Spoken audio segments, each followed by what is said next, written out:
Hello and welcome back to the channel. Today I'm sharing my best interior design tips for beginners and ways to make your home look expensive for less. Whether you can't afford to hire a designer right now or don't want to because you want to decorate your own home, this video is for you. I'm saving the best tip for last, so make sure you stick around to the end. For anyone new, I'm Nikki D, your go-to resource for design inspiration, furniture, and decor to make your home look like you hired a designer. Links to shop, follow, and learn with me are in the description below. Over the past 25 years as a designer, I've learned so much that I thought it would be fun to share my top design tips and tricks. Here they are in no particular order. Number 1. Good design takes time. If you've been following along, you know this is the mantra I live by. Design is an organic process that happens over time. The only way to create a home you love is to live in your space, get to know it, and really learn what you need. This takes time and should not be rushed. Despite what any furniture salesperson might tell you, design is not cookie cutter or one size fits all. Everyone is unique, and your home should reflect your style and personality. Number 2, do not follow the trends. This one I learned the hard way, which is why I feel the need to scream it from the rooftops. It's so easy to buy into the hype of the latest design trends, which will look good for a few years. The problem is, interior design is not the same as fashion. Furniture and hard finishes are expensive, so timeless beats trendy any day of the week. This is why it's so important to learn your design style so you create a space you love for years to come. Let go of the need to fit in and have a home that looks like everyone else's today. Create a space full of pieces you love now and will continue to love for the next 10 to 15 years or more. Let's face it, the average person replaces their sofa every 8 to 15 years, so know it's going to be a part of your life for many years to come. Number 3, price shopping is a must. This may seem obvious to some, but you must comparison shop before you buy. The reality is, furniture vendors sell the same pieces to multiple stores, and it's not always listed for the same price between sales and promotions. The perfect example of this is when Wayfair is selling a product for more than its sister site, Josh and Me. A pro tip is to do a Google image search to find all the stores that carry the style. Only after you've done your homework and research should you make a purchase. Number 4, you can always get the look for less. Similar to the world of fashion, you can almost always get a similar look for less of your favorite furniture and decor. Sometimes you'll want to splurge and feel worthy of that high-ticket item, but other times you want to save. The funny thing is, when you mix high and low in your design, no one will be the wiser if you don't tell them. They'll just assume you paid a fortune. This is why I always tell clients to dream and create their ideal space first. Then after you know what everything costs, you can swap out the high-end pieces for more affordable options. It's the best way to make your home look expensive and like you hired a designer. Number 5, know your design style. This goes back to the importance of not following the trends. Once you know your design style, you'll know where to shop to get the look and find inspiration. Different stores carry different styles, so it makes shopping so much easier when you know where to look. You'll also be able to search Pinterest and Google by style to find inspiration for your room. For example, if you love the coastal design style, you'll shop Serena and Lily. For traditional, Pottery Barn. For mid-century modern, you'd shop West Elm or Design Within Reach. For Hollywood glam, you can shop Jonathan Adler. You get the point. If you're not sure about your design style, watch this video. Number 6, nothing is original. Over the years, I've learned nothing in design is original. It's all a combination of different looks, styles, inspiration, and ideas from the past and present. The secret is to combine inspiration from different sources to create a design that looks original. For example, choosing 3-room images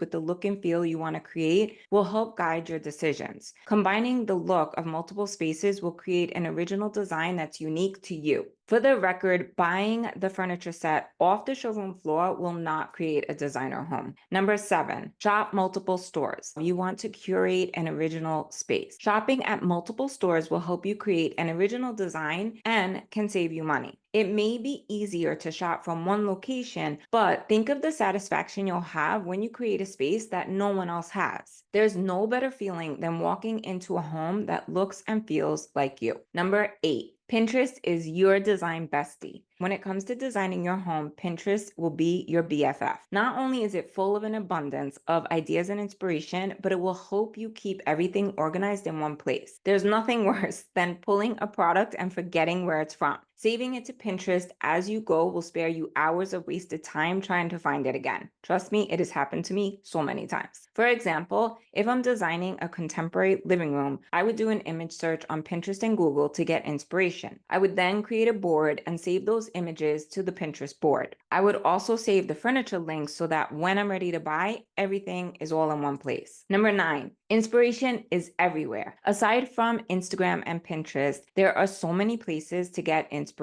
My favorite is coffee table books written by my favorite interior designers. Not only do they have beautiful images, but they're full of design tips and secrets you can learn. Links to my favorite coffee table books are saved in the description below. Aside from books and online resources, your favorite restaurant or local coffee shop is full of ideas and inspiration. Pay attention to the atmosphere, design elements, and how the spaces make you feel. Next time you're watching a TV show or movie, look for ideas and inspiration to bring into your home. The grandmother coastal trend was inspired by the movie Something's Gotta Give, starring Diane Keaton. If you live near a new development, go on a model home tour to see the latest trends, furniture layouts, and different design styles. This video is full of ideas and inspiration from a recent model home tour. Number 10, create a feeling. Whether you believe in home energy or not, there are ways to create a space that feels good to be in. It's important to remember design is a subjective experience. What feels good to one person might be horrible for another. Think about the feeling or vibe you want to have when you walk into your room.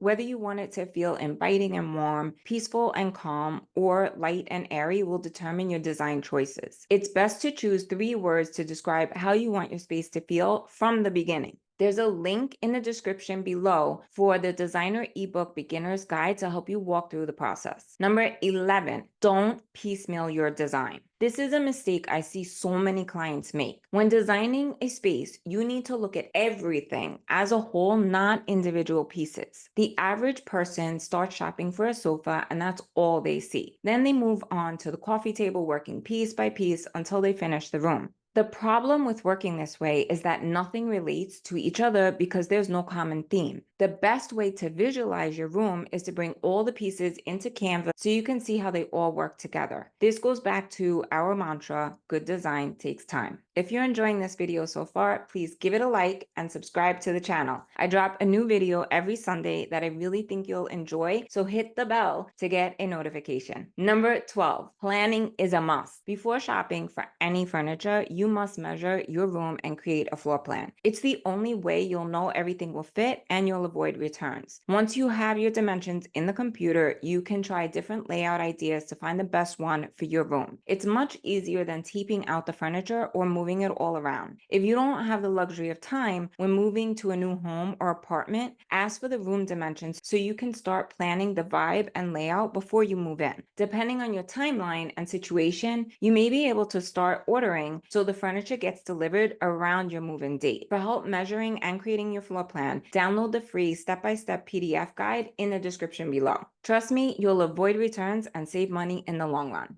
Number 13, create a mood board. Your mood board will be the North Star of your design. They say that you can manifest anything if you create a vision board and look at it every day. Think of your mood board in the same way. By first creating the look and feel for your space, you'll know exactly what you're shopping for. Even if you add a piece that's out of budget, you'll be shocked when you find the perfect substitute in HomeGoods, like you saw in this video. That's the power of visualization. Try it out and let me know how it goes. Number 14, it's free to dream. This is where visualization comes into play. It may be woo-woo, but it works. It doesn't cost you anything to dream, so pull your favorite pieces into your design board and create your ideal living space. There's always a similar look for less if you do your research. Once you have the vision, do a Google image search and see what comes up. The exact piece you love may be available for less on Wayfair, Amazon, Target, or even Walmart, as I showed you in this high-end looks for less video. Number 15,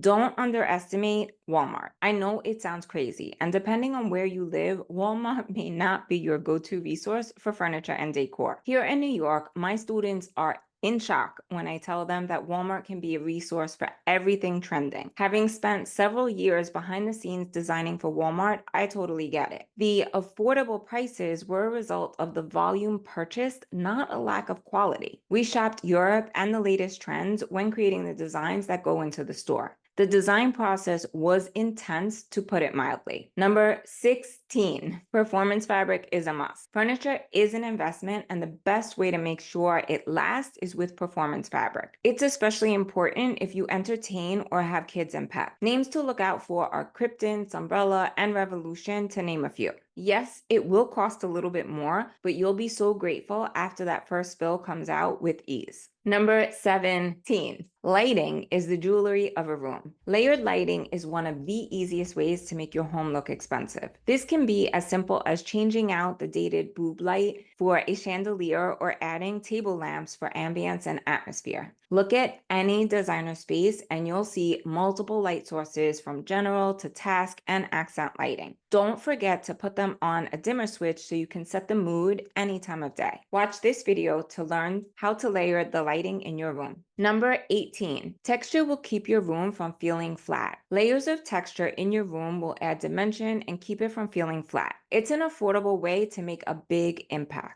Mix and match pillows, throw blankets, rugs, and curtains in different materials like velvet, linen, wool, and faux fur. Create a cozy moment with a smooth leather sofa and a chunky knit throw draped over the arm. Experiment with different textures on furniture like a boucle sofa or a woven rattan upholstered chair for visual interest. Balance smooth surfaces like lacquered cabinets with matte finishes on hardware. Other places to add dimension are on walls with textured paint, grass cloth wallpaper, exposed brick, or wood paneling. Textured flooring can be a plush, wool, or sisal rug. Add texture with accessories like woven baskets, ceramic vases, and floral decor. It can even be in lighting like a textured lampshade, rustic chandelier, or sculptural floor lamp. Just remember, balance is key, and too much texture can be overwhelming. Experiment and edit to find the perfect balance of materials, fabrics, and finishes. Number 19, neutrals are anything but boring. Despite color making a comeback, neutrals are still going strong. It's the perfect color palette to use as the backdrop when creating a timeless design. Mixing different texture is one way to add interest to a neutral space, but it can also be done with different tints, shades, and tones. Combine contrasting colors like ivory and black, black and white, or cream and taupe for depth and sophistication. Mixing different wood tones, metallic accents, and natural fibers like wicker or sisal will add warmth and dimension to a neutral color palette. Watch this video for neutral living room decorating ideas. Number 20, you can shop designer brands too. You first need to educate yourself on the designer brands to look for, but once you do, you're all set. I found high-end furniture and decor at HomeGoods, Amazon, Walmart, and Wayfair. The crazy part is quite often the price is better than the designer trade discount, which can be quite frustrating.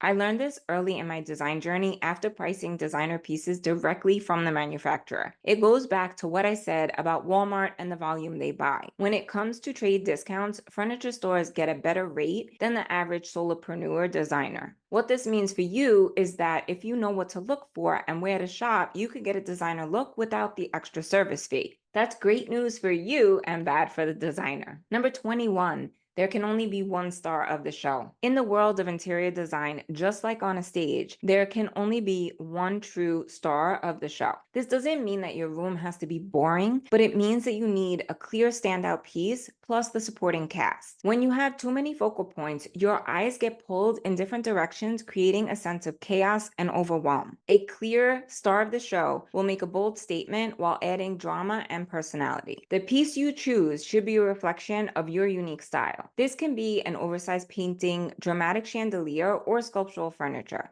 Choose a piece you love and one that speaks to you. Aside from making you happy, it'll create balance and harmony in your room. Number 22, start with a jumping off point. Designers use many things as a jumping off point to create a color palette. Some use artwork or a rug, while others start with a fabric, print, or pattern. There's no right or wrong way, but the piece that you choose should be one that you love and plan to use in your design. It'll be the inspiration that you build your room around. Unless you're designing completely separate rooms, the color palette you choose should flow into any connecting spaces. Colors and elements should be repeated from room to room to create consistency in your design. Number 23, the absolutely most important thing I have learned about designing a room is paint is not the first thing you choose. Contrary to popular opinion, the paint color is not the first thing you choose when designing a room. When choosing a paint color, everything in your room should be looked at as a whole, not individual pieces. This includes your paint selection. Choosing a paint color when it relates to nothing is a big mistake because you'll have to match your $6,000 sofa to the $60 gallon of paint when it should be the other way around. Purchase paint samples in the colors you like. Paint 2 coats on a test board or a piece of cardstock sized 11 by 14. You can also purchase peel and stick samples, but they should be placed on cardstock, not directly on your wall. Once dry, move the paint samples around in your room at different times of day with natural and artificial lighting. Also, look at them with your fabric samples, materials, and hard finishes. Remember, good design takes time, so don't rush the process. For a step-by-step guide to make your home look like you hired a designer, sign up for Designer Home 101 by clicking the link in the description below. In the easy-to-follow course, you'll learn to transform your home into a happy place that reflects your unique style. No experience is necessary. You'll be guided every step of the way, from finding your style to adding the finishing touches that make a room feel complete. And that, my friends, is a wrap. Thank you so much for watching. I hope you enjoyed this list of a few tips and tricks I have learned over the past 25 years of designing. Links to everything shared, including the ebook and course, are in the description below. They're also in my LTK shop and Walmart storefront. If you enjoyed this video, please give it a like, subscribe to the channel, share it with a friend, and leave a comment below what you'd like to see next. For more design tips and inspiration, check out this video next. Love you all so much and happy designing.